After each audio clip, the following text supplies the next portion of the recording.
방금 우리는 예수님께서 아이루라는 이름을 가진 회당장의 딸과 하이라는 한 여자를 치유한 이야기를 들었습니다.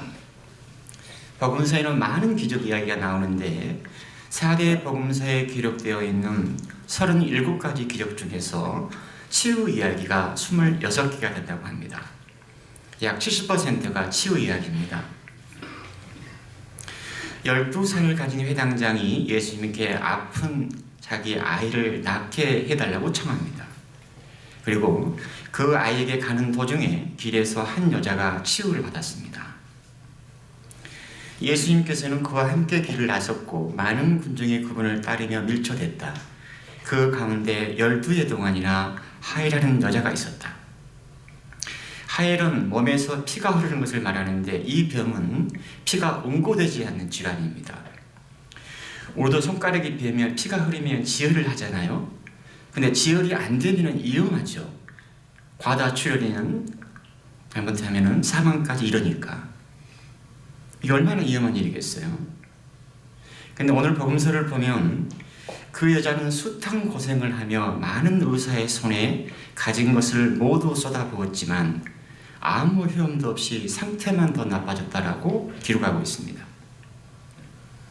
어쩌면 이 여자는 12해 동안이나 유대 사회에 유명하다는 의사는 아마 다 찾아갔을 것 같습니다. 그리고 낫기 위해서 자신이 가진 모든 것을 쏟아부었습니다. 하지만 상태는 더 악화만 되었습니다. 더욱이 피가 흘리는 이 하혈은 그저 여러 가지 질병 중에 하나가 아니라 유대인의 사고로 볼 때는 하혈은 불결하고 부정한 것으로 간주했습니다. 레이기에 아주 자세하게 나오고 있습니다. 그래서 하혈이라는 사람과 접촉하는 사람이나 물건도 부정한 것으로 간주했습니다. 복음서에서 그 여자는 숱한 고생을 했다고 기록되어 있는데 이 여자의 삶이 얼마나 고통스럽고 비참했을까. 만약 내가 그 여자의 상태라 하면 얼마나 절망적인지 모르겠습니다. 그런데 예수님의 소문을 듣고 이 여자는 예수라는 이름을 가진 유대 청년이 아픈 사람들을 낫게 한다는 이 소문을 듣고 예수 믿는 곳으로 왔습니다. 그런데 그곳에는 너무나 많은 사람들이 있었습니다. 복음서를 보면 많은 군중이 그분을 따르며 밀초됐다라고 기록했습니다. 어쩌면 그 여자는 그 많은 군중 속에서 사람들에게 밀리고 미치면서 어떻게 해서라도 저 예수라는 청년에게 가까이 가려고 했을 것 같습니다.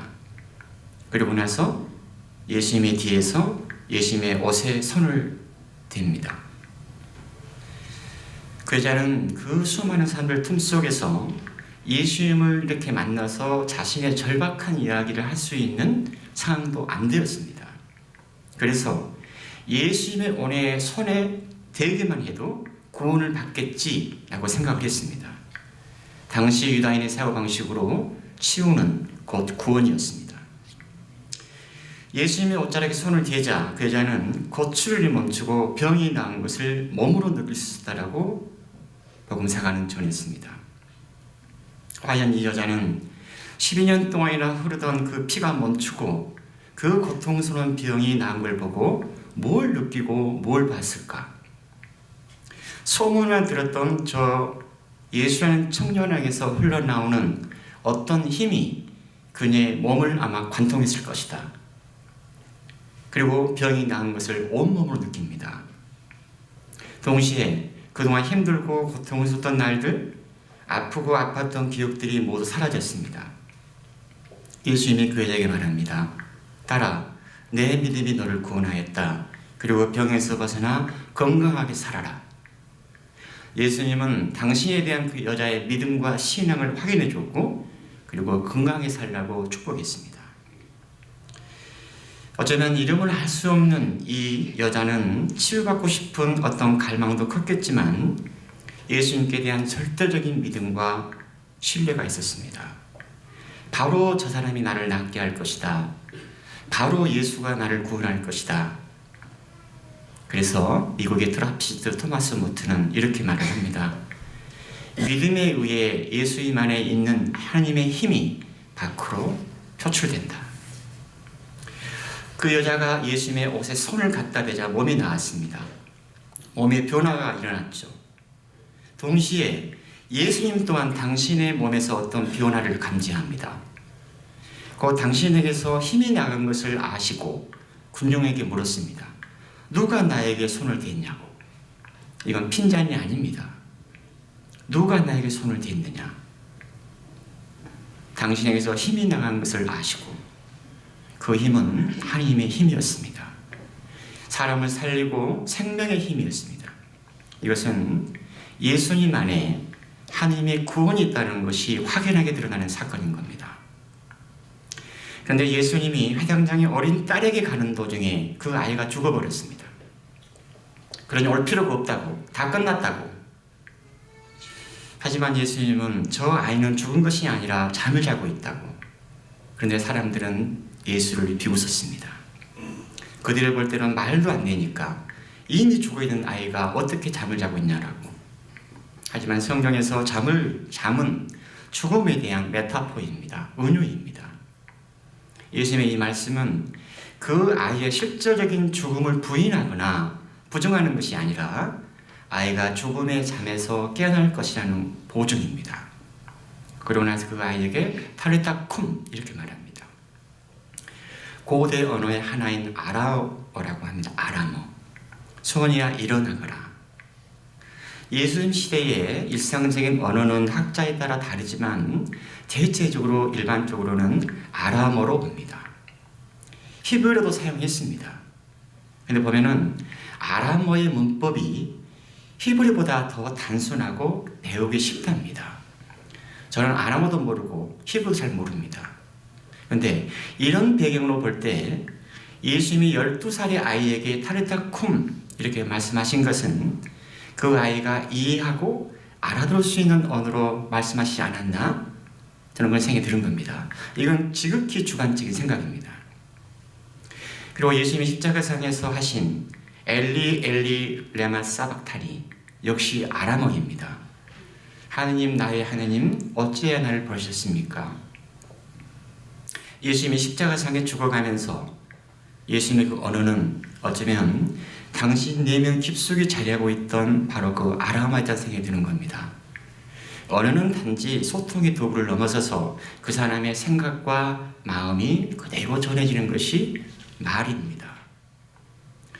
오늘 우리는 예수님의 치유 이야기를 듣고 그리고 보았습니다. 왜 복음서에서는 이렇게 치유 이야기가 많을까? 예수님 시대에 아픈 사람이 오늘보다 더 많아서였을까? 잘 모르겠습니다. 하지만 제 생각에는 예수님의 마음이 그리로 갔기 때문에 그랬습니다.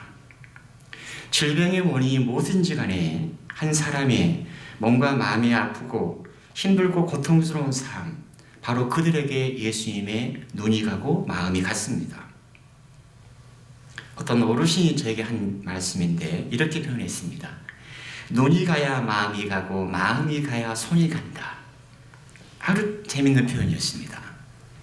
정원에 사는 나무나 꽃이 시들하고 이렇게 좀 말라 있으면 누군가는 무심히 지나갈 것이고 어떤 사람은 그 시든 꽃과 나무를 보고 물이 필요하겠구나 마음이 가고 그리고 손이 갑니다. 손이 간다는 것은 액션입니다. 행동으로 간다는 겁니다. 눈이 가야 마음이 가고 마음이 가야 손이 간다.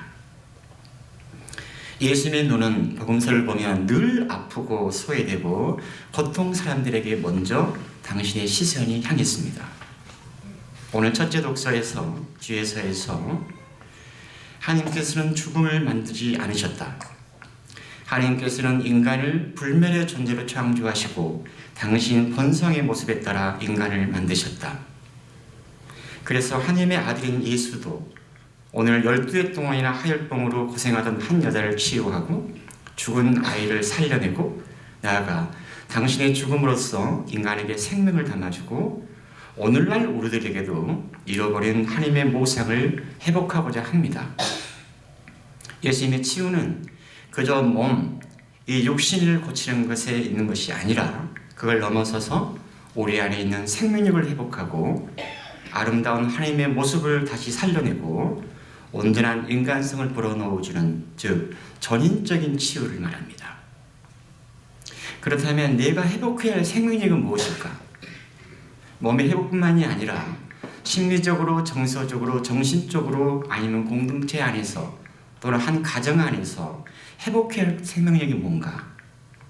정말로 내가 회복될 것이 있다면 오늘 무명의 한 여자의 믿음과 간절함으로 예수님의 옷자락에 우리는 손을 예민할 것 같습니다. 오늘 복음 한호성입니다. 우리 구원자 그리스도 예수님은 죽음을 없애시고 복음으로 생명을 환히 보여주셨네. 보이십니까? 2000년 전 저 멀리 유대 땅에서 일어났던 치유 이야기가 오늘을 살아가는 우리에게도, 우리 가정에도, 우리 공동체에도 일어나기를 바라고 주님께서 자비를 베풀어 주시기를 청합니다.